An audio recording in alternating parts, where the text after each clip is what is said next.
llamar el pecado por su nombre. Si aquellos a quienes queremos ayudar a corregir nos van a responder como el demonio le respondió a los discípulos cuando trataron de echarlo de aquel muchacho.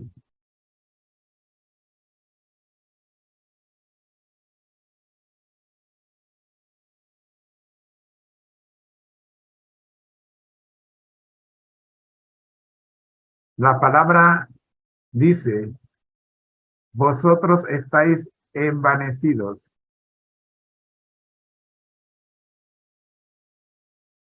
Estas dos razones que presenté hoy no son las únicas dos razones por las cuales seguimos envanecidos. Hay muchas otras y usted puede tener una lista larga.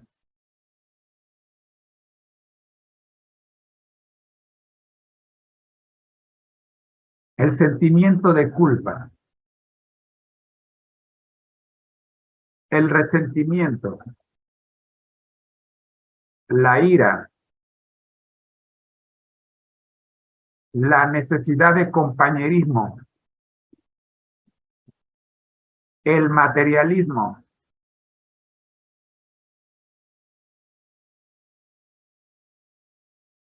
son causales de el envanecimiento que no nos dejan tomar decisiones correctas en cuanto al pecado en la casa de Jehová. No puedo, porque la culpa me arropa. ¿Cómo llamarle la atención a un hermano que conoce mi pasado y sabe que soy culpable o que resulté culpable? Me va a decir, recuerda lo que hiciste el verano pasado.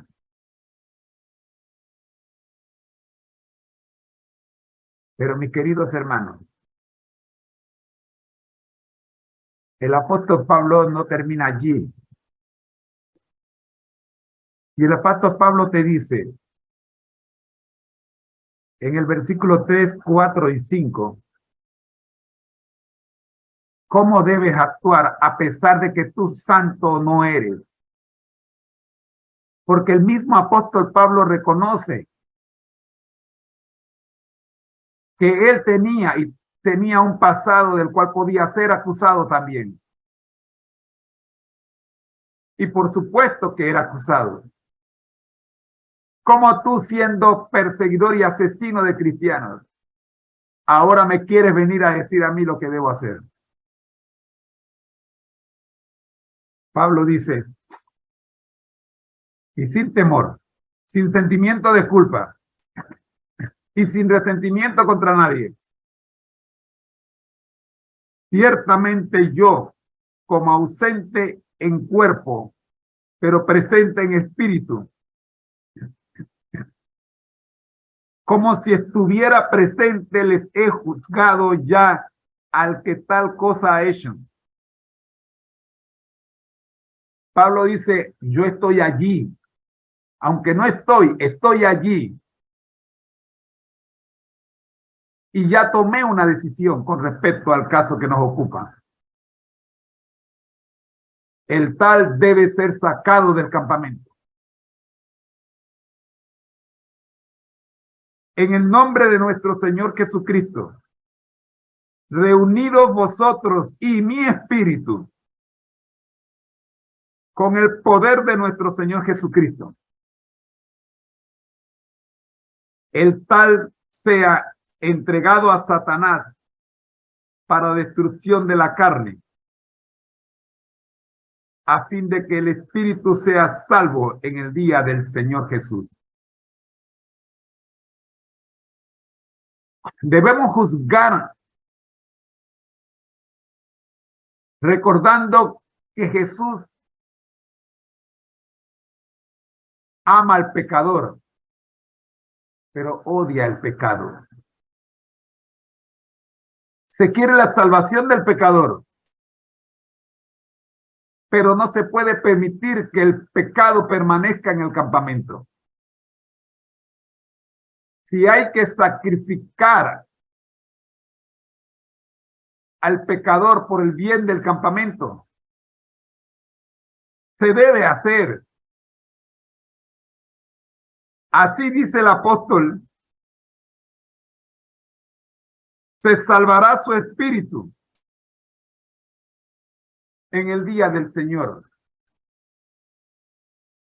El pecador alcanza salvación cuando acepta la disciplina de Dios en su vida.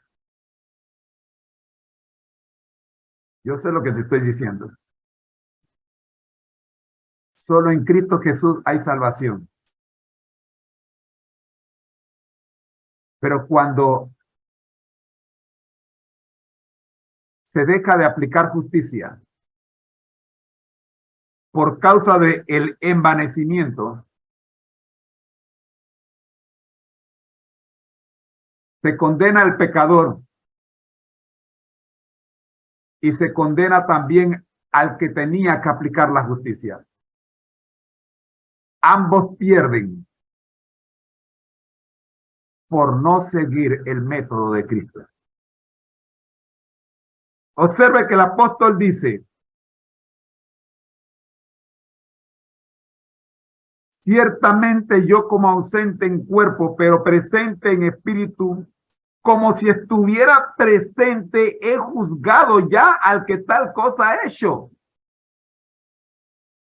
El apóstol dice, yo no voy a juzgarlo. Ya lo juzgué. Reúnanse, dice, en el nombre del Señor Jesucristo, reunidos vosotros y mi espíritu, con el poder de nuestro Señor Jesucristo. El tal sea entregado a Satanás para destrucción de la carne. Es interesante que no se está destruyendo al pecador, pero hay que sacarlo del campamento para salvar su espíritu, a fin de que el espíritu sea salvo en el día del Señor Jesucristo. Pero si no se hace nada y el pecador sigue sentado en medio del campamento con su pecado, se contamina todo el campamento y se pierde todo el campamento. Porque no se aplicó justicia, la justicia de Cristo. No podemos permitir que el anatema siga camuflajeado en los caletos de las tiendas del campamento. Levanten sus alfombras y destapemos los caletos y saquemos el anatema del campamento. Para hoy tenemos versículos 6, 7 y 8. No es buena vuestra jactancia. ¿Acaso no sabéis que un poco de levadura enferma fermenta toda la masa? Limpiaos pues de la vieja levadura para que seáis nueva masa, como sois sin levadura. Porque nuestra Pascua, que es Cristo, ya fue sacrificada por vosotros. Así que celebremos la fiesta, no con la vieja levadura, ni con la levadura de malicia y de maldad, sino con panes sin levadura, de sinceridad y de verdad.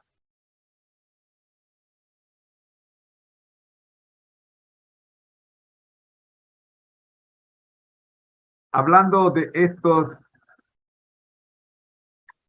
3 versículos, Andrews nos dice, jactancia, en el versículo 6. Los corintios pueden haberse gloriado de su actitud de mente, amplitud de mente, perdón, y tolerancia de las faltas de conducta sexual. Es interesante saber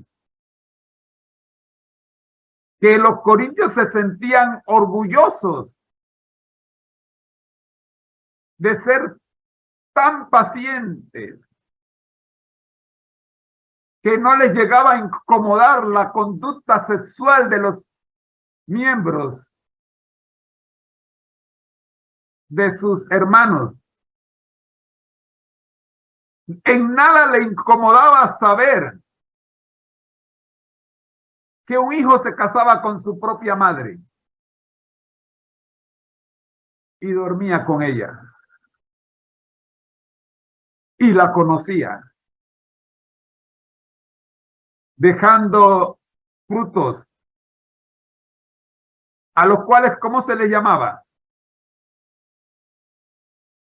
Si eran hermanos y también eran hijos.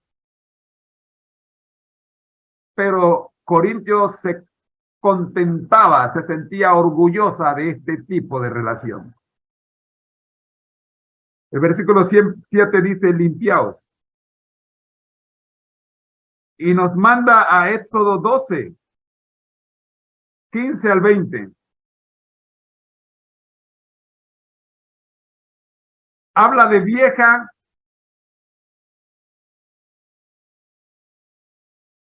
levadura para que seáis nueva masa. La transición de la vida antigua a la nueva se produce mediante el Espíritu, según Romanos 7:6. En otras palabras, estos cambios de conducta sexual no se logran por sí mismos. Por eso el apóstol Pablo dice, reúnanse en el nombre del Señor Jesucristo, vosotros y mi espíritu con el poder de nuestro Señor Jesucristo, y el tal sea entregado a Satanás para destrucción de la carne, a fin de que el espíritu sea salvo en el día del Señor Jesús. Es un asunto espiritual que ha alcanzado lo material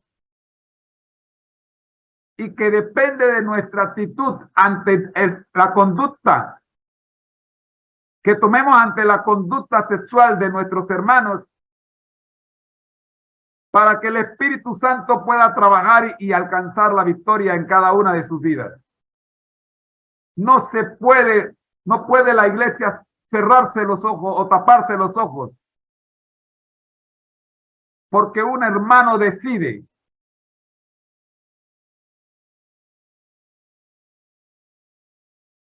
vivir en pecado dentro del campamento. La iglesia tiene que tomar en el nombre del Señor Jesucristo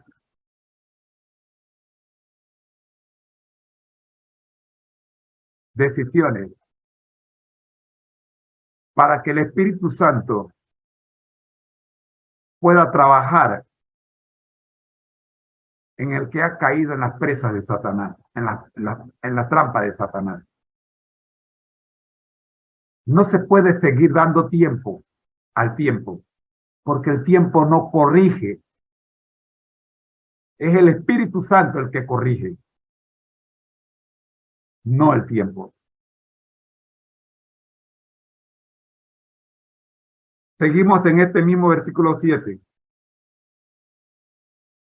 Nuestra Pascua, que es Cristo, ya ha sido sacrificada por nosotros. Cristo es el Cordero de nuestra Pascua. nos ha librado de la esclavitud del pecado, registrada en Éxodo 12, versículos 11 al 13. Llegamos